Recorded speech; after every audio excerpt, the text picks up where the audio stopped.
रामराम मंडळी. रामराम मंडळी हे नाव आहे, लक्षात आलं ना, या श्राव्य संवाद मालिकेचं. आपल्या सगळ्यांचं या मालिकेमध्ये मनापासून स्वागत. या मालिकेमध्ये आपण अशा व्यक्तींना भेटणार आहोत ज्याने आपल्या जीवनामध्ये कौटुंबिक आणि सामाजिक जबाबदारींचं भान राखत खूप आनंद शोधलाय, किंवा तसा प्रयत्न ते सतत आणि प्रामाणिकपणे करत आहे. लौकिक अर्थाने यशस्वी व्यक्तींना ज्या निकषांनी पारखलं जातं ते निकष यांच्या बाबतीत अर्थातच अगदीच गैरलागू ठरतात. यांचा आनंद शोधाचा ध्यास आपल्यालाही प्रेरणादायी ठरेल याच विश्वासाने आपण त्यांच्याशी गप्पा मारणार. चला तर मग भेटूयात आणखीन एका आनंद यात्रेला. रामराम मंडळी. प्रिंटिंग ते पेंटिंग आणि स्क्वेअर सेंटीमीटरमधली कला ते स्क्वेअर किलोमीटरमध्ये पसरलेली कला, असा प्रवास करणारा संगीतप्रेमी बासरीवादक अनिरुद्ध अभ्यंकर. स्वागत आहे. धन्यवाद. अनिरुद्ध, तुझ्या जीवनाचे बरेच पैलू आहेत, पण मला असं वाटतं आत्ता तू जे इंडिया रायझिंग ट्रस्ट याच्या मार्फत बँगलोरमध्ये जे तुझं काम चाललंय त्याची जरा आम्हाला काही माहिती दिलीस सुरुवातीला, तर ते आम्हाला ऐकायला आवडेल. त्याची सुरुवात कशी झाली, त्याच्या मागचा हेतू काय, असं सर्व जरा विशद कर. डिझाईन या क्षमतेचा वापर करून समाजासाठी काहीतरी करायचं हे डोक्यात पक्कं होतं. त्यावेळेला जनरली जे सामाजिक कार्य करणारी जी लोकं होती किंवा संस्था होत्या, त्यांच्यासाठी जेव्हा जेव्हा काम करायचं असायचं तेव्हा डिझायनर्स आणि आर्टिस्टचा वापर हा मोठ्या प्रमाणात जाहिरात करण्यासाठी केला जायचा, किंवा ज्याला अवेअरनेस कॅम्पेन असं म्हणतात. तर एकूण आमच्या डिझाईन स्कूलमध्ये सुद्धा त्याच्यावरच जास्त भर होता की बाबा अवेअरनेस कॅम्पेन क्रिएट करायचं. मग कॅम्पेन, जाहिराती, टी शर्टवरती तुम्ही काय प्रिंट करणार, टोप्यांवरती काय प्रिंट करणार, शब्द काय वापरणार मेसेज काय स्लोगनसाठी. देणार. हां. आणि मला मात्र डिझाईन स्कूलमध्ये असं दिसत होतं की ह्याच्यावरती भरपूर खर्च करून सुद्धा ॲक्च्युली जे साधायचं आहे, लोकांच्यामध्ये जो बदल घडायला पाहिजे तो नाही घडत. अवेअरनेसवरती भरपूर खर्च होतो, पण जो बदल घडायला पाहिजे तो घडत नाही. मग त्याच्यामध्ये काहीतरी मिसिंग लिंक मला एक वाटत होती की there is something which is missing, even though lot of money is getting spent on the awareness. तर त्याचा परिणाम दिसत नाही. म्हणून मग मी असं शोधत होतो की लोकांच्या वागणुकीमध्ये बदलाव करण्यासाठी अशा काय क्लुप्त्या, तंत्र असं करता येईल, जेणेकरून जे समाजोपयोगी लोकांचं जे वर्तन आहे, म्हणजे जर समजा लोक कचरा टाकत असतील किंवा प्रचंड मोठ्या प्रमाणात हॉर्न वाजवत असतील, आता हे त्यांनी नाही करायचं आहे, हे त्याच्यासाठी आपण फक्त अवेअरनेस करून जर होत नसेल तर नक्की काय करायला लागेल की ज्याच्यामुळे ते स्वतःच्यात बदल करतील. अशा विचाराने मी काम करायला सुरुवात केली होती. माझ्या शैक्षणिक वर्षातच मी जेव्हा बंगलोरला सृष्टी स्कूल ऑफ डिझाईनमध्ये शिकत होतो, त्याच्या फायनल प्रोजेक्टच्या वेळेलाच मी हा प्रोजेक्ट करून बघत होतो की आपण डिझाईन तंत्र वापरून लोकांच्यावरती कसा परिणाम करतोय. ते साधारण कोणत्या साली? हे मी बोलतोय 2008-9 ओके. या काळामध्ये. हं. आणि मग त्याच्यानंतर हाच विचार घेऊन मग पुढे काम चालू ठेवलं ग्रॅज्युएशन झाल्यानंतर सुद्धा. आणि तेव्हा माझ्यासारखाच मला विचार करणारा एक माणूस भेटला. तो बंगलोरचा आहे स्वतः, त्यामुळे त्याला बंगलोरविषयी खूप प्रेम आहे. आणि त्याला असं दिसत होतं की बंगलोर तो जेव्हा टूर गाईड म्हणून लोकांना जेव्हा दाखवत असे, तेव्हा लोक मॉन्युमेंट्स किंवा महत्त्वाच्या गोष्टी सोडून कचऱ्याकडेच बघतात, बाहेरच्या देशातली लोकं. आणि त्या कचऱ्याच्यामुळे फार मोठी आपल्या प्रतिमेला प्रॉब्लेम येतोय बंगलोरच्या.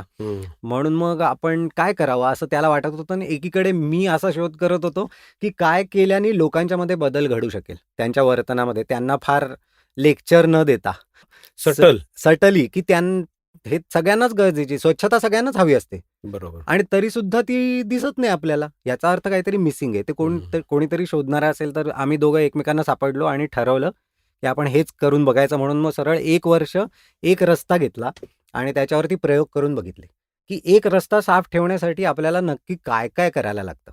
मग त्याच्यामध्ये सामाजिक, राजकीय, सांस्कृतिक आणि व्यवस्था जी असते, कचरा वहन म्हणजे कलेक्ट करणारी, वाहून नेणारी जी व्यवस्था असते, त्याचा अभ्यास या सगळ्या फॅक्टर्सचा अभ्यास करून एक रस्ता साफ ठेवण्यासाठी काय करायला लागेल ते बघायचा प्रयत्न केला आणि मग त्याचं लर्निंग घेऊन मग आम्ही एक अभियान सुरू केलं आणि त्याच्या थ्रू मग नंतर काही व्हॉलेंटियर्सनी एकत्र येऊन इंडिया रायझिंग ट्रस्ट स्थापन केलं.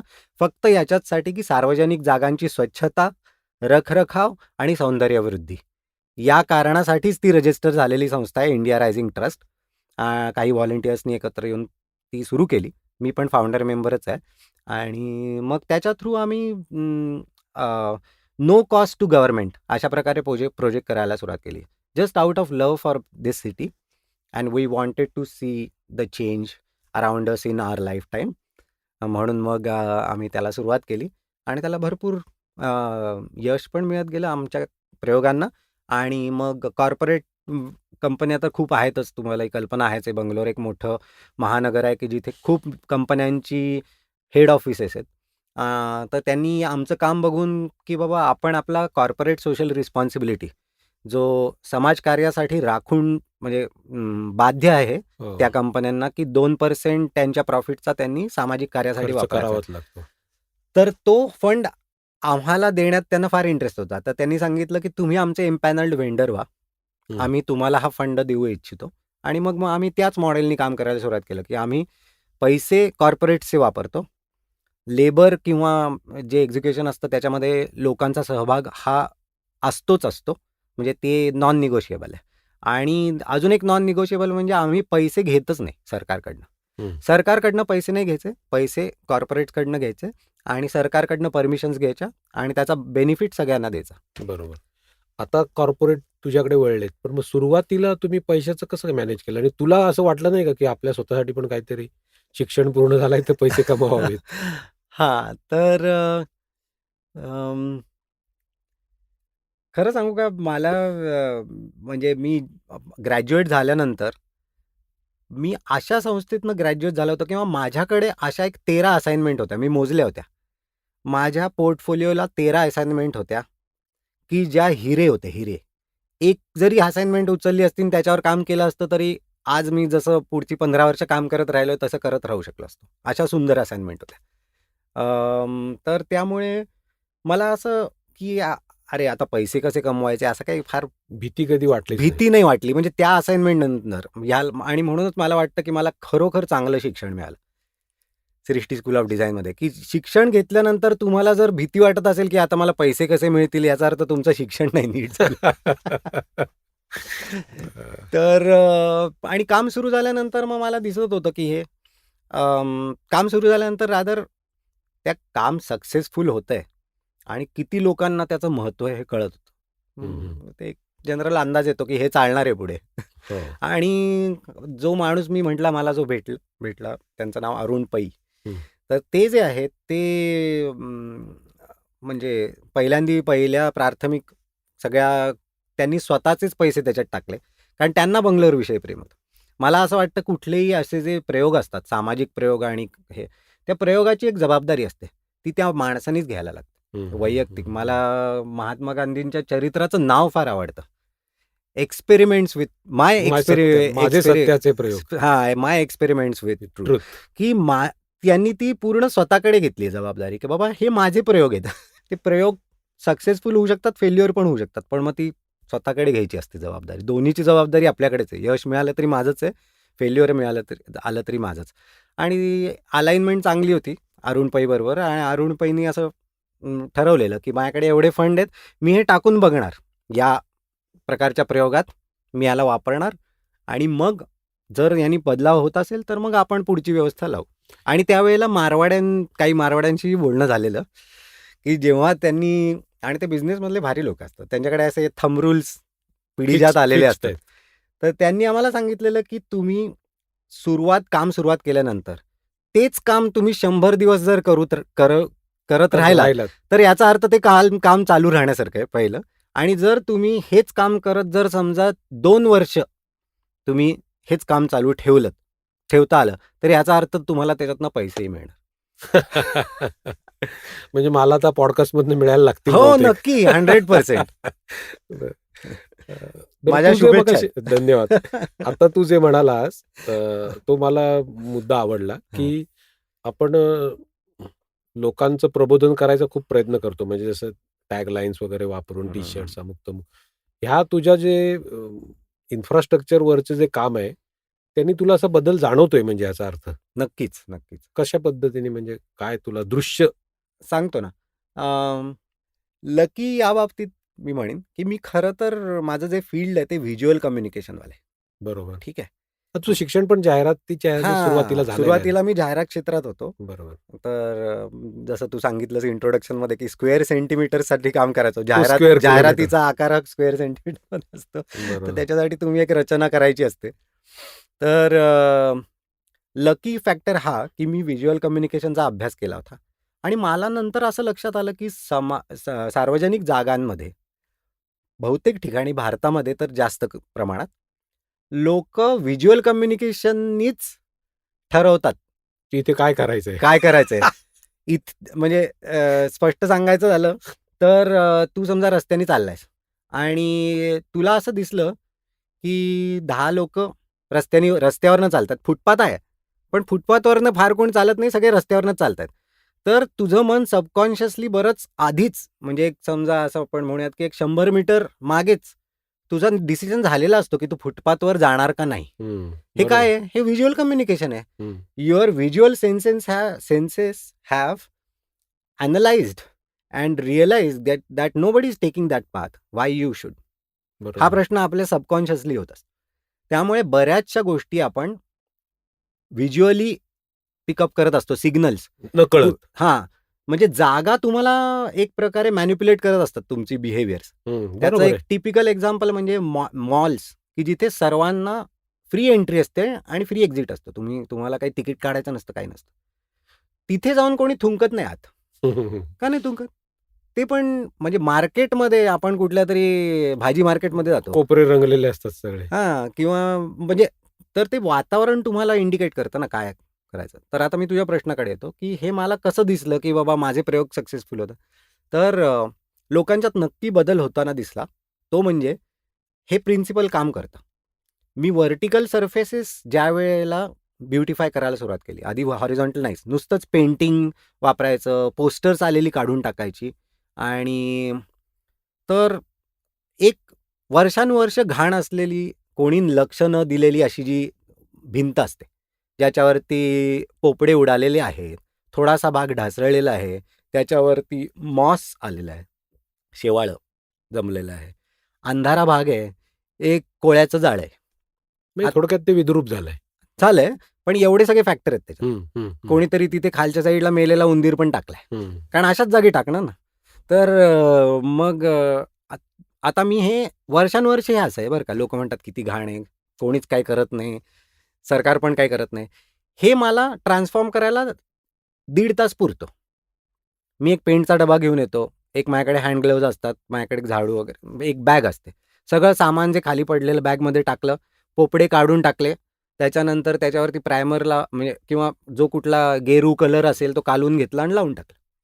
आता लोकांना शॉकिंग असतं, की अरे बाबा आपण इतके वर्ष हे जागा सहन करत होतो. ही खरं तर हे एक तासाचंच काम होतं. आणि त्याच्यानंतर एवढं चकचकीत दिसायला लागतं, की लोकांना वाटतं, की नको बाबा आता इकडे घाण करायला नो. आणि ती जर मग असं म्हणतात ना, होल्डिंग द फोर्ट अशी एक टर्म आहे. तर आपण जर ती 7 दिवस तशी टिकवू शकलो काहीतरी करून, की तसं सारखं सिग्नल करत राहायचं. मग तिथे मुद्दामून कुंड्या याच्यासाठी ठेवायच्या. नुसत्या कुंड्या ठेवून होत नाही हा काम. त्याला कोणीतरी पाणी घालायला लागतं. लोकांना जाणवतं, की हे पाणी घातलेली झाड आहेत, म्हणजे कोणीतरी याच्याकडे बघतंय. किंवा झाडू, आता कचरा आलाच नाही समजा दुसऱ्या दिवशी, तरी झाडू मारायचा. त्यांनी काय होतं, त्या झाडूचे त्या धुळीमध्ये थोडेसे असे मार्क राहतात. व्हिज्युअल सिग्नल लोक ते पिकअप करतात, की कोणीतरी इथे झाडतंय. म्हटल्यानंतर लोकांना वाटतं, की ही somebody is looking after it, then I should not be dirting it. Okay. आणि हे प्रिन्सिपल मला सगळीकडे आमच्या कामात काम करताना दिसतं. सो ज्याला मी आता एक फ्रेज कॉइन केली, की जी इंग्लिश आहे, मी अजून मराठीत केली नाही. Erasing signs of neglect, installing symbols of respect.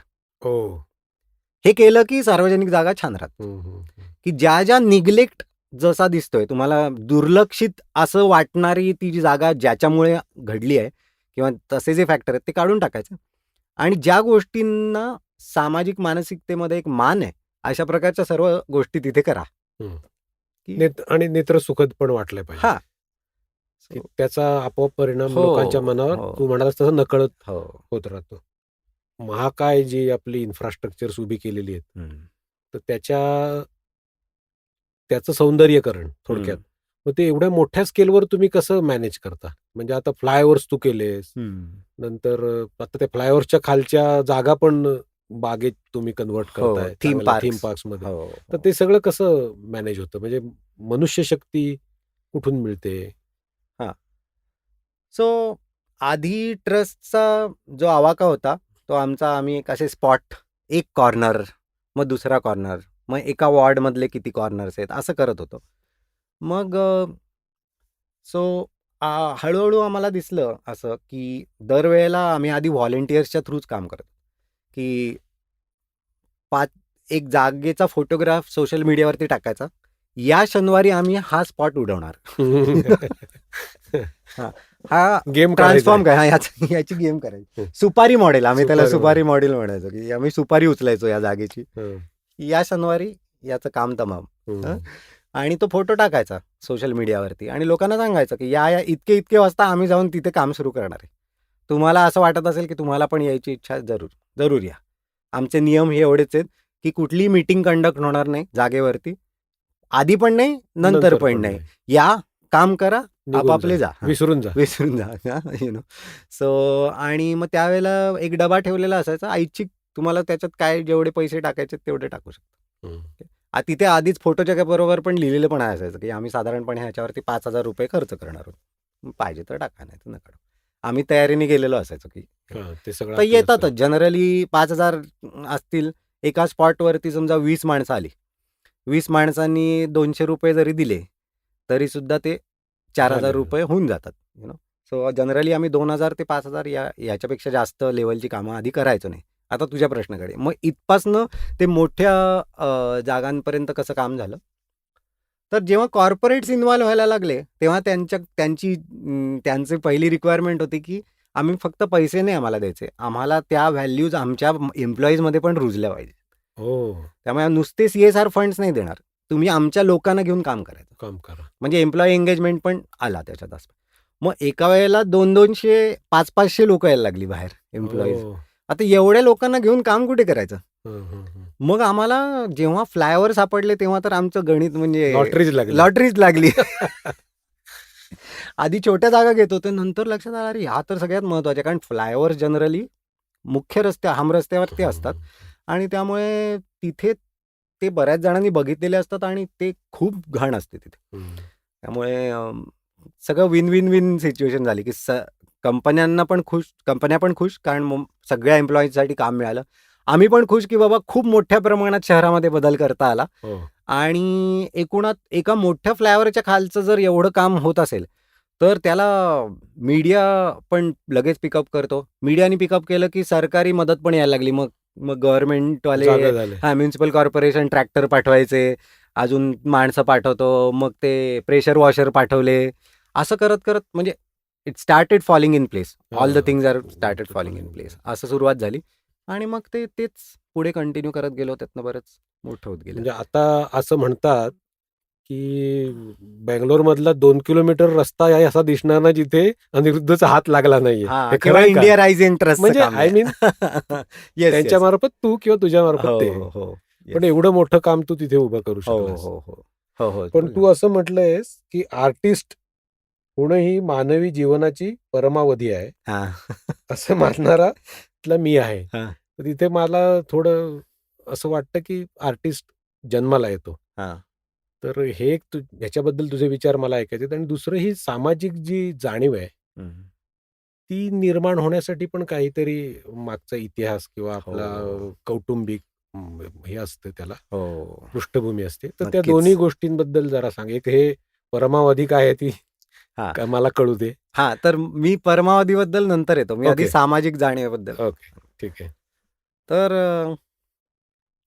मला माहिती नाही हे कुठनं येतं सामाजिक की जाणीव, की बाबा आपण जे काम करतोय त्याचा खरंच कोणाला फायदा आहे? हा मनात प्रश्न उभा राहणं. हे एकतर त्याचं मूळ होतं माझ्यामध्ये तरी. झालं काय, मी जाहिरात क्षेत्रातनं सुरुवात केली आणि आम्ही जाहिरात तयार करण्यासाठी त्याला मॉडेल कुठलं पाहिजे, कुठली रंगसंगती वापरायची, कुठली स्लोगन वापरायची, प्रॉडक्टचा कसा फोटोग्राफ घ्यायचा, याच्यावरती भरपूर खपून अनेक डिझायनर्स काम करायचे ना. वेगवेगळे क्रिएटिव्ह लोकं भरपूर क्रिएटिव्हिटी लावायचे आणि ते फायनली जाहिरात तयार व्हायची. कॅम्पेन तयार व्हायचं. हां. आणि ते जाहिरातीचं शेल्फ लाईफ खूप कमी असतं. हं. ज्या दिवशी ती कॅम्पेन लॉन्च होतं, त्याच्यानंतर जास्तीत जास्त ते हल्ली खूप महिनाभर चाललं तर महिनाभर, पण त्याच्यापेक्षा जास्त नाही ना. आणि त्याच्यावरती जेवढी क्रिएटिव्हिटी लागली जाते, त्याचा सगळा फायदा त्या एका प्रॉडक्टच्या कंपनीला होतो. अर्थात त्याच्या थ्रू मग त्यांच्या पर्कोलेट होतं समजा. एम्प्लॉईजना पैसे मिळतील वगैरे ते ठीक आहे. पण समाजाला असं डायरेक्ट फायदा किंवा खरोखर कोणाला फायदा झाला असं बघायला गेलं तर काही वेळेला असं वाटतं, की अरे नक्की काय काय गेम चालू आहे? कोण? कारण की मला असं लक्षात आलं जाहिरात क्षेत्रामध्ये जेव्हा काही कॅम्पेन फेल्युअर गेली, मी जेव्हा जाहिरात क्षेत्रात काम करतो, तेव्हा आमचे डायरेक्टर जे होते किंवा काही कंपन्यांचे ते मला म्हणाले, की "अरे ठीक आहे, एवढी टेन्शन नको घेऊ." मी म्हणत होतो, "आपण शोधून काढूयात, का फेल गेलं कॅम्पेन, म्हणजे पुढच्या वेळेला सुधारता येईल." तेव्हा "अरे एवढं दिल पे मत लो, एवढं टेन्शन घेऊ नको. आपण एक पुढचं काहीतरी प्रॉडक्ट लॉन्च करत आहोत, त्याच्यामध्ये ही कॉस्ट वसूल करू." मला ते झेपलं नाही. मी म्हटलं ह्याचा अर्थ फेल्युअर गेलं त्याची कॉस्ट पण कस्टमरच्याच खिशातनं काढायची. हे काय मला खरंच झेपलं नाही त्यावेळेला. आणि मग म्हटलं की हे आणि पुन्हा किती कॅम्पेन करायचं हे जेव्हा की आपण काय कॅम्पेन करायचं तर त्याचे निकष ठरायचे जनरली जाहिरात क्षेत्रात त्या क्षेत्रातला सगळ्यात जो बेस्ट प्लेयर आहे हं. तो आत्ता न्यूजपेपरला किती ॲड टाकतो, तर बाबा महिन्याला 10 ॲड त्याच्या येतात. मग आपण एक लोकल प्लेयर आहोत, आपल्या ॲटलीस्ट 5 तरी आल्या आल्या पाहिजेत. पाहिजेत. म्हणजे आपलं प्रॉडक्ट काय, आपल्याला काय सांगायचं त्याच्यावरती संख्या नाही ठरत आहे. तो कोण जो बेस्ट प्लेयर रोल आहे मॉडेल. तो किती टाकतोय 10 त्याच्याप्रमाणे आपले 5. मग म्हटलं हे काय क्रिएटिव्हिटी अलाईन नाही होते बरोबर. म्हणून मग मला अगदी हा प्रश्न पडला, की आपण जी क्रिएटिव्हिटी वापरतो, त्याचा खरा कोणाला वापर होतोय नक्की? कोण म्हणजे जो ग्राहक जो आहे त्याचा तो तर नाडलाच जातो एक प्रकारे बऱ्याच ठिकाणी. तर हे काय चाललंय? म्हणून मग माझ्या मनात विचार आला, की क्रिएटिव्हिटीचा वापर खूप चांगल्या प्रकारे होऊ शकतो, जे मला जाणीव झाली होती. मग तो कसा करावा? काय केल्याने जास्तीत जास्त लोकांना खरोखर फायदा होईल? मला पण दिसेल, की बाबा मी केलेल्या क्रिएटिव्हिटीचा खरंच कोणाला तरी खूप चांगला उपयोग झाला. हे बघण्याची इच्छा होती, जी मला जाहिरातीतनं दिसत नव्हती. हं. ते जास्ती म्हणजे कमर्शियल मला नव्हती दिसत. मी नाही असं म्हणणार नाही, की बाबा जाहिरात क्षेत्र वाईट आहे किंवा बाकीचे लोक. त्याच्यातही भरपूर काय आहे. पण मला तरी मी जे काम प्रकारचं करत होतो त्याच्यातनं ते आनंद समाधान मिळत समाधान नव्हतं, मिळत की नव्हतं. बाबा मी केलेल्या कामाचा खरंच कोणाला फायदा होतोय. ते मला बघायची इच्छा होती. आणि मग मला असं नक्की दिसत होतं एवढीच क्रिएटिव्हिटी ते मॉडेल कसं घ्यायचं, फोटोग्राफी, शब्द कसे वापरायचे, फॉन्ट कुठला वापरायचा, साईज काय घ्यायचा, कागद कुठला वापरायचा, या सगळ्याचाच विचार करून जर समजा मी एज्युकेशनल एड, शैक्षणिक व्यवस्थेसाठी एक पुस्तक बनवलं, ते पुढची 5 वर्ष त्या शैक्षणिक व्यवस्थेत राहील आणि त्याचा अनेक मुलांना फायदा होईल. मग मी ते का नाही करू? हं, हं, हं. हा माझ्या मनात जेव्हा प्रश्न पडला तेव्हा मला हे भान खूप तीव्र झालं, की बाबा आपल्याकडे क्रिएटिव्हिटी आहेच, तर त्याचा वापर खूप लोकांना फायदा करण्यासाठी नक्कीच होऊ शकतो. त्याचे मार्ग आपण शोधूयात. म्हणून मग मी या मार्गाला आलो. आता सामाजिक जाणीवा ही माझी पार्श्वभूमी राहिली. पण सामाजिक जाणीवा बाकीच्यांच्यात कशा निर्माण होतात त्याचे वेगवेगळे काहीतरी असू शकतात.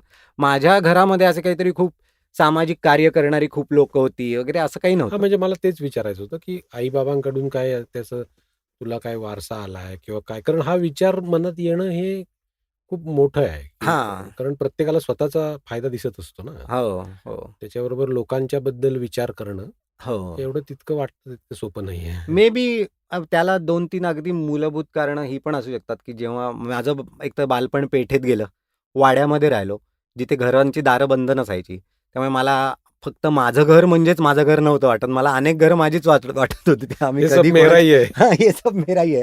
त्यामुळे ते जे कम्युनिटीचं फिलिंग होतं ना, ते खूप स्ट्राँग होतं.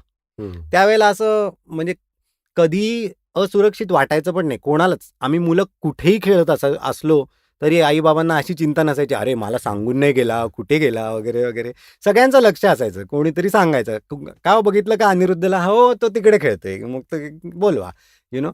सो वाड्यातल्या संस्कृतीमुळे तर कम्युनिटीचं एक फीलिंग खूप स्ट्राँग होतं आणि प्रॉबेबली वाचनामुळे पण थोडंसं आध्यात्मिक काही भाग असतो, की परोपकारासाठी सांगितले देवा, असं की परोपकार हा पूज्य मानला गेलाच आहे. परमार्थ, स्वार्थापेक्षा परमार्थ मोठा. ही ही बीजं फार पूर्वापार घरात काहीतरी आम्ही म्हणजे माझ्या आईकडनं जे गुरूंकडे कीर्तन ऐकायला जाणे, त्याच्यामध्ये वगैरे खूप वेळेला यायचं. आणि संतांच्या कथा तर खूप ऐकलेल्या होत्या. आणि संत कुठल्या स्वार्थासाठी काय करतात? म्हणजे म्हणजे ते मगाशी तू जसं म्हणला सबकॉन्शियस माइंडवर जसं त्या स्वच्छतेचा परिणाम होतो किंवा हां. दृश्य हो, हो, हो. याचा तसं तशी ती बीजं तुझ्या ह्याच्यात ती रोवली गेली. सबकॉन्शियसली पडलेली असावीत. दुसरं मगाशी इंट्रोडक्शनमध्ये मी तुझी जेव्हा केली तेव्हा संगीताचा पण उल्लेख केला होता. हं. तर मग संगीताची तुला आवड कशी काय निर्माण झाली? हां. पण खरंच खूप मी या बाबतीतही लकी राहिलो. हां. पुन्हा अगेन प्रिव्हिलेज किंवा लकी आहे मी, की मला या प्रकारचं खूप आजूबाजूला वातावरण मिळालं, की पूरक, की ज्याच्यातनं या गोष्टी रुजल्या. तर संगीतात एक प्रकारे त्या काळामध्ये असं म्हणूयात, की पेठेत राहणाऱ्यांमध्ये बरेच जण काही ना काहीतरी म्हणजे एकाडेक घरामध्ये काय एकतर पेटी वाजत असेल, कोणीतरी गाणं तरी म्हणत असेल, नाहीतर तबला तरी वाजवत असेल. अशा प्रकारची त्यावेळेला कल्चर होतं. माझी बहीण संगीत शिकायला जायची. ती संगीत विशारद आहे. तिचं ऐकून संगीत कानावर पडतच होतं. बाबांना संगीताची खूप आवड होती. मी नारायणपेठेत वाढलेला. रमणबागेमध्ये शाळेत जायचो, जिथे सवाई गंधर्वचा प्रोग्राम व्हायचा. त्यामुळे ते घरचंच. मागे भजन, दत्ताचं भजन चालायचं हां. मोदी गणपतीच्या वाड्यामध्ये आणि त्या भजनात जाणं असायचं. त्यामुळे संगीत हे असं वेगळं नव्हतं. शिवाय याच्यामध्ये खूप मोठा फॅक्टर रेडिओ. रादर माझं पालन-पोषण जसं आईनी केलं तसं रेडिओनी पण केलं. कारण की रेडिओ बंद नसायचाच. रेडिओ सतत चालूच असतो. ते स्टेशन बंद होईल तेव्हाच बंद. टू आवाज आला की बंद करायचा. करेक्ट.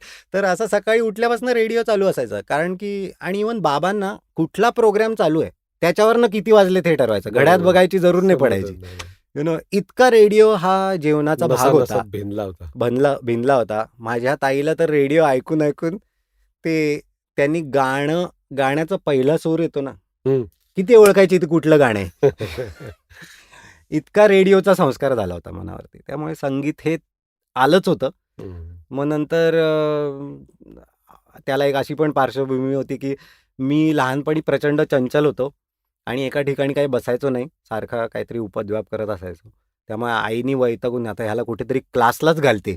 म्हणून निमित्ताने बसेल एका ठिकाणी. बसेल एका ठिकाणी म्हणून आधी तबल्याच्या क्लासला घेऊन गेली. काहीतरी 6-7 वर्षाचा असेल. तर ते म्हणाले, "नाही, याची बोटं अजून लहान आहेत. तो काही 2 वर्षांनी या." मग ते पण लहान बोटं बहुतेक बासरीवाल्याला चालली. म्हणून मग बासरीचं शिक्षण घेतलं रीतसर. आणि मग तिथनं तो म्युझिक चालूच राहिलं आणि मग नंतर त्याच्यातच जाणवलं, की फार प्युअर आनंद शोध. तिथे एक शोध लागला आनंदाचा. संगीतात झरा, की स्त्रोत आहे तो. स्त्रोत. मूळ स्त्रोत आहे आणि अगदी विशुद्ध म्हणतात. विशुद्ध. बरोबर आहे. सो म्हणजे टू द लेवल की म्हणजे शास्त्रीय संगीत शिकताना अशी एक स्थिती आली होती, की जेव्हा मला वाटत होतं, काय करायचं बाकीचं सगळ्यांना. फायनली आपल्याला आनंदासाठी माणूस जगतो. ह्याच्यातनं इतका उच्च लेवलचा मिळतोय, जाऊ दे ना बाकीचं काय होईल. बाकी काही होऊ देत, हे करत राहायचं. हो. या लेवलपर्यंत होतो. पण ते बहुतेक नंतर कुठेतरी भटकलो वाट. आणि मगाशी मी जसं म्हटलं आर्टिस्ट आणि त्याचं काही म्हणजे माझं जे म्हणणं आहे की तो जन्माला येतो. तुझं म्हणणं आहे असं की तो घडतो. घडतो नाही. मग माझं म्हणणं आहे की कला ही काही आपण रूढार्थाने असं म्हणतो की हा माणूस कलाकार आहे किंवा मला कला ही गोष्ट ही एक पातळी वाटते कुठल्याही बाबतीतली. म्हणजे तू आता माझी मुलाखत घेतोयस. तू मुलाखत घेण्याच्या क्रियेमध्ये तू एक फायनली एका कलेच्या पातळीला जाईस, जेव्हा कदाचित तू लोकांशी 2 प्रश्न विचारशील, पण ते इतके खुलून बोलतील, की नंतर बोलणाऱ्याला खूप छान वाटेल, "अरे, छान काढून घेतलंस माझ्याकडनं," यू नो. सो ते कलेच्या पातळीला जाईल. मग आता मुलाखतीला कोण कला कला म्हणतं का, की बाबा मुलाखत ही एक कला आहे? नाही ना. पण ती एक त्या लेव्हलला जाते, की ते नंतर सहज होतं. हं, हं. तुझ्याकडनं त्या गोष्टी सहज व्हायला लागतील. असे आहेत मुलाखतकार, की ज्यांनी मुलाखती घेतल्यानंतर तो माणूस जो कधीही कुठे जगात काही बोलला नाहीये आणि ते त्याच्यात तोंडून आलं. काही-काही वेळेला त्या माणसांना स्वतःलाच रिअलाईज होतं, की अरे तू विचारल्यामुळे मला कळलं, की हे माझ्यात मला आहे. माहिती आहे. You know. सो असं मला वाटतं, की कला ही गोष्ट एक पातळी आहे, की तिथपर्यंत तुम्ही एखादी गोष्ट सातत्याने करत गेल्यानंतर तुम्हाला त्याचं काहीतरी तंत्र तर पहिल्यांदा सापडतं. नंतर तुमच्यातनं ती सहज प्रेरणेने ते कामं व्हायला लागतात. एक्सप्रेशन. एक्सप्रेशन व्हायला लागतं. Yes, correct. सो मला कला म्हणजे कला, रचना आणि क्राफ्टला काय म्हणतात मराठीत माहिती नाही. पण आर्ट, डिझाइन डिझाइन आणि आणि क्राफ्ट. क्राफ्ट याच्यामध्ये अंतर आहेत. भले त्याच्यात ओव्हरलॅपिंग फॅक्टर जरी असले, तरी आर्ट इज द आम्हाला ते अल्टिमेट. मर्जडच वाटतं. हां. येस. त्यातलं ते मगाशी तू सांगितलंस मला ते जरा हां. ऐकण्यासारखं आहे. सो मला असं वाटतं, की त्याच्यात जे करताना आपल्याला काहीतरी माणूस दिसतोय. एक बाबा फर्निचर बनवतोय. एक काहीतरी मेट्रोचा नवीन मॅप बनवतोय. एक माणूस आता वंदे भारत एक्सप्रेस जी आली, त्यानी भारतात काय फरक पडलाय हे एक्सप्रेस करतोय चित्रांनी. You know. हे जर 3 आपण क्रिएटिव्ह लोकं घेतली, याच्यामध्ये क्रियापद बघायचं कुठलं, हं. की कला असेल, तर तिथे एक्सप्रेशन येतं. एक्सप्रेस काय केलं जातंय, ह्याच्यावरनं ठरतं की ती कला आहे किंवा नाही. ओह! सॉल्व्ह काय केलं जातंय म्हणजे डिझाइन आहे. काहीतरी सॉल्व्ह करायचा प्रयत्न केला, काहीतरी एक कशावर तरी उपाय शोधलाय. उपाय शोधलाय, तर ते डिझाइन आहे. हो. आणि काहीतरी एका विशिष्ट मटेरियल घेऊन त्याच्यासोबत त्याच्या पॉसिबिलिटीज कोणीतरी बघून त्याची एक रचना करतोय. तर ते क्राफ्ट आहे. म्हणजे त्याच्यात मेकिंग आलं. मेकिंग आहे. हां. ॲक्चुअल म्हणजे करताच ते होतं. हं, हं, हं. क्राफ्ट तुम्ही त्याच्यावरती इट इज क्राफ्ट. हं, हं. Basically you get so conversant with that material. तू लाकडात काम करणारा असशील, हं. तर तुझं ते क्राफ्ट हळू-हळू इतक्या पॉलिश लेव्हलला येतं किंवा इतकं रिफाइंड होतं, की तुला लाकूड बघितलं की कळतं, की हे कशासाठी वापरलं जाईल, किती काळ टिकेल, या लाकडाचं काय होऊ शकेल, ह्याच्यात काय संभावना आहे. तुला लाकूड बघितलं की मग ते कला पातळीला गेलं. नाही, तर ते तिथनं मग कलेच्या पातळीला जाईल, की मग त्याच्यातनं तू एक्सप्रेस करायला करायला सुरुवात करेल. लागेल. म्हणजे तुला लाकूड दिलं होतं खरं तर स्टूल बनवायला. पण ते लाकूड बघून तुला त्यातली जी काहीतरी एक रचना दिसायला लागली आणि मग तू म्हणलास नाही मी हे आता या प्रकारच्या लाकडातनं मी हे एक्सप्रेस करून बघतो. मग तू कलाकार झाला. जरी तू फर्निचरवाला असलास, बरोबर. तरी ते मग कला पातळीला गेलं. हं, हं. की कारण तिथनं तू एक्सप्रेस करायला सुरुवात केली. तुला मागितलं होतं कोणीतरी बनवून काहीतरी, मेकिंगसाठी दिलं होतं काम. पण तुला त्यातनं सुचलं काहीतरी, प्रेरणा आली. या अभिव्यक्ती. लाकडातनं हे होऊ शकतं, मी ते करून बघतो. हं. मी ते समोर आणतो, माझ्यासाठी दृश्य स्वरूपात आणतो, लोकांना दाखवतो, एक्सप्रेस करतो. मग ते कला. अभिव्यक्तीचं माध्यम हां. म्हणजे कला. कला. बरं हा तुझा जो आता तू प्रवास सगळा सांगतोयस, हो. तर सौभाग्यवतींचा काय ह्याच्यात सहभाग असतो का तुझ्या या सगळ्या कलेच्या प्रवासात? असतो. किंवा असं म्हणता येईल तिच्या काय आवडी-निवडी काय आहेत? कसं? हां. तर मुळातच म्हणजे मी जेव्हा म्हटलो ना, की मला संगीत इतकं आवडलं होतं, की बाकी काही करायची इच्छा नव्हती. त्यावेळेला फायनली ते इथे येतं, की बाबा मग तू स्वांत सुखाया. मला तर सुख सापडेल. आता मी हेच करत बसलो तर माझे आई-वडील दुःखी होणार आहेत. किंवा तर आपण ते गणित मांडतो, की नक्की काय करायचं आता कुठेतरी आयुष्यामध्ये? व्यवहार बघायचा व्यवहार बघायचा आहे, पैसे तर मिळवायचेत. मग लग्नही करायचंय. यू नो म्हणजे ती पण एक आपली काय शारीरिक किंवा आंतरिक एक ओढ आहे, मानसिक गरज गरज आहे. आहे. ती पण जाणवत होती. पण हेच करत राहिलो तर लग्न होईल की नाही शंका आहे. यू नो काहीतरी एक ठोस उत्पन्नाचं साधन पाहिजे. म्हणून मग ज्यावेळेला बघायला जातो त्यावेळेला हा नक्कीच विचार समोर येतो की अशा प्रकारची जी लोकं असतात की जी स्वयंप्रेरणेने काम करणारी असतात, आयदर क्राफ्ट डिझाईन किंवा आर्ट मधली, तर त्यांना मुळात त्यांच्यावरती कोणीतरी विश्वास ठेवणारा भेटला हं. की बाबा, किंवा त्यांच्यातलं हे सौंदर्य ज्यांनी जाणलं आणि म्हणून हात धरला ज्या पार्टनरनी, हीच खूप मोठी गोष्ट असते असं मला वाटतं. म्हणूनच मी विचारलं तुला. हां, की तर तिला माझ्या बायकोला अं, ती पण स्वतः क्रिएटिव्ह आहे. ती तर त्यामुळे तिला बहुतेक याचा अंदाज असावा. त्यामुळे माझी भेट झाल्यानंतर मग तिला ते जाणवलं, की हा करतोय त्याच्यामध्ये हा खूप जीव ओतून काम करतोय. सो बहुतेक तिने स्वीकारलं. स्वीकारलं. आणि अर्थातच मग असं जेव्हा स्वीकार असतो, त्यांनी बऱ्याच गोष्टी सुकर होतात. हं. नाहीतर मग सारख्या मग त्या अपेक्षा लादणं, की नाही मग बाकीच्यांनी गाडी घेतली, तुम्ही पण गाडी घ्यायला पाहिजे. एवढं तर असायलाच पाहिजे. आज बालीला गेलो. हां, मग ते तसं घडत नाही. घडत नाही मग. मी आत्ता हे तुला जे कुटुंबाचं जे विचारलं, त्याचा हो. मुख्य माझा उद्देश असा होता, हं, की तुझं जे आत्ताचं सगळं जीवन आहे, हं, ते समाजकार्य हं. ह्याच ह्याच्यात बसणार आहे, तरी हो. तू पोटार्थीच आहेस. हो, हो, हं. हो. ते 30, 25, 30, 40 वर्षापूर्वीची जी समाजकार्य केलेली जी पिढी आपण बघितली आहे, हं, हं, हं. ते म्हणजे एक कुटुंबातलं वाया गेलेलं, वाया म्हणण्यापेक्षा वाहिलेलं वाहिलेला. हं. समाजासाठी असे कार्याला व्यक्ती वाहिलेला. असायचं, हां. कार्याला वाहिलेलं, ज्याचा अर्थार्थी कुटुंबाशी काही संबंध नसायचा, म्हणजे प्रतारणाच व्हायची. हं. तर तिथून हा आत्तापर्यंत जो प्रवास आहे, त्याच्याबद्दल तू काय बोलू शकशील का? अरे नक्की. आणि खूप महत्त्वाचा विषय आहे. बरं बरं झालं तू विचारलंस. एक काळ जो होता, की जेव्हा खांद्यावरती शबनम घेऊन झोलावाले असं एक टर्मच निघाली आहे त्याच्यासाठी. समाजकार्य करणारे म्हणजे झोलावाले.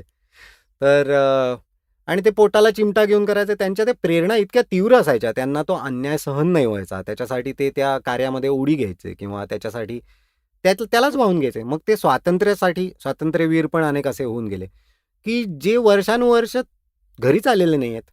लग्न करून बसलेत. त्या बायका बसलेत वाट बघत. मुलं झाली आहेत, पण आलेच नाहीत स्वातंत्र्यवीर घरी. की असंच कदाचित फक्त पुरुषांबद्दल का म्हणावा, बायकाही असतील अशा. पण आता तसं नाही राहिलेलं. कारण की मुळात एक मोठा बदल असा झालाय, की समाजकार्य ह्याला खूप मोठ्या प्रमाणात आपण असं म्हणूया मेनस्ट्रीम मान्यता मिळाली.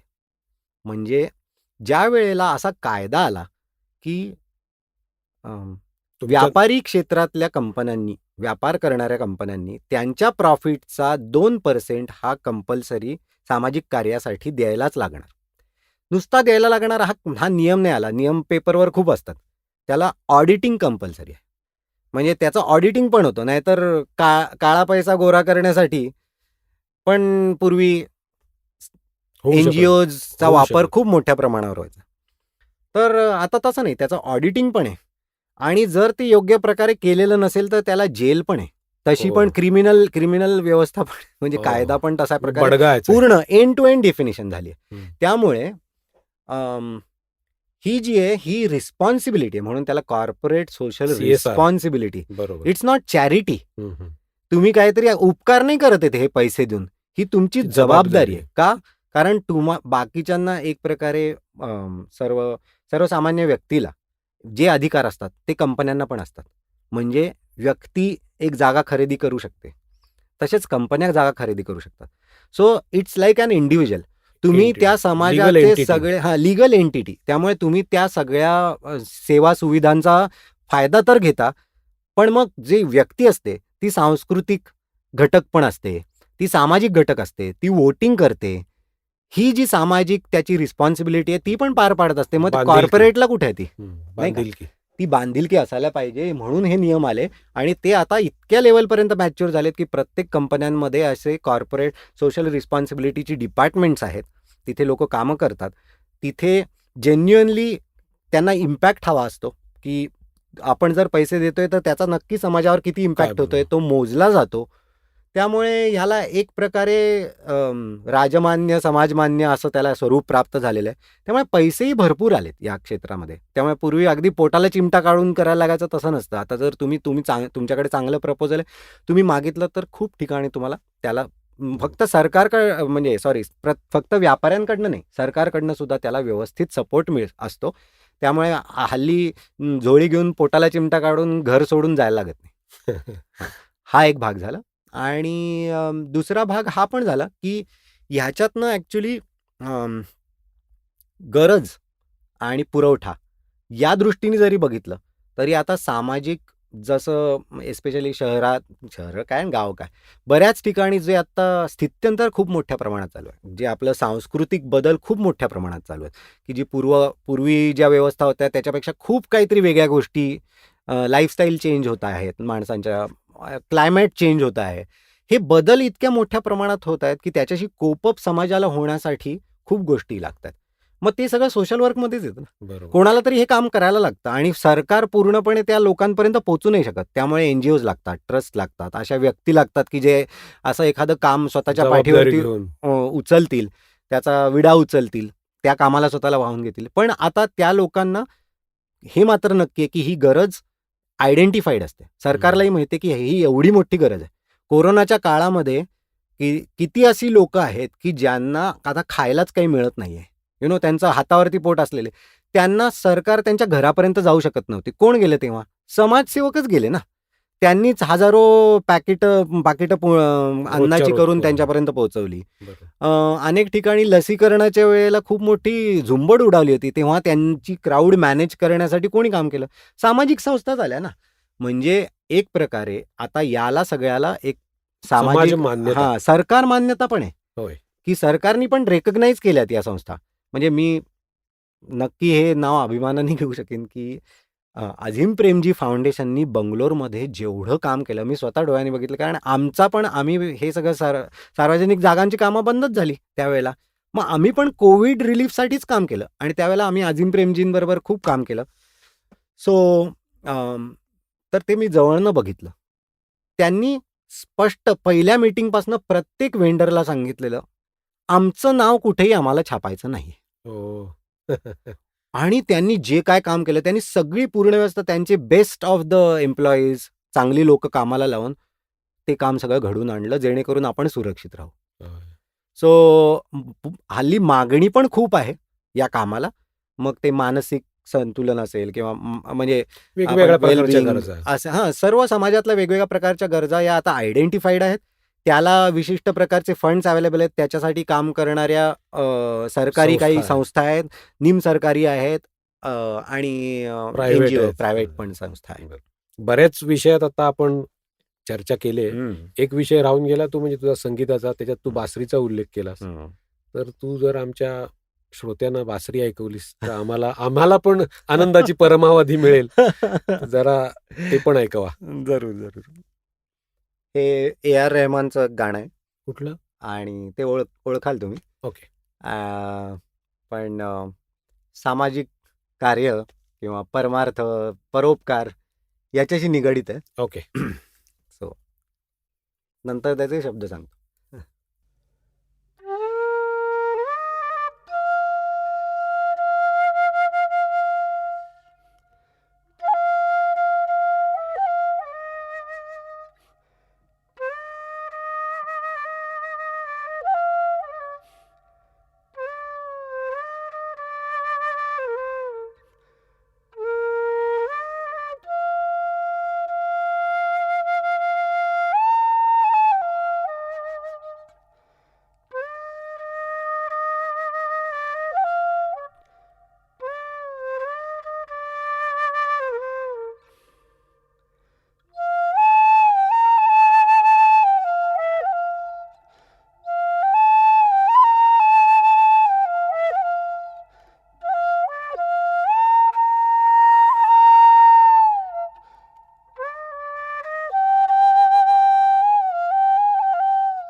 वाह वाह वाह. हे काय ऐकवलं तुम्ही जरा आम्हाला ते पण सांगा. ईश्वर अल्लाह तेरे जहां में हं, हं. नफरत क्यों है जंग है क्यों, हं, हं. तेरा दिल तो इतना बड़ा है इंसा का दिल तंग है क्यों, हं. कदम कदम पर सरहद क्यों है, हं, हं. सारी धरती तेरी है, सूरज के पैरे तलती है फिर भी इतनी अंधेरी क्यों है, अरे भारी. ईश्वर अल्लाह तेरे जहां में हं. नफरत क्यों है जंग है क्यों. मस्त. आर्टिस्ट होणं ही मानवी जीवनाची परमावधी आहे असे मानणारा अनिरुद्ध हा खरोखरीच आर्टिस्ट आहे हे आपल्याला आता गप्पांवरनं कळलं असेल. त्याच्यासोबतच्या गप्पा खूप मला आवडल्या. आपल्यालाही त्या आवडतील अशी मला आशा आहे. धन्यवाद अनिरुद्ध. धन्यवाद रामदास. धन्यवाद.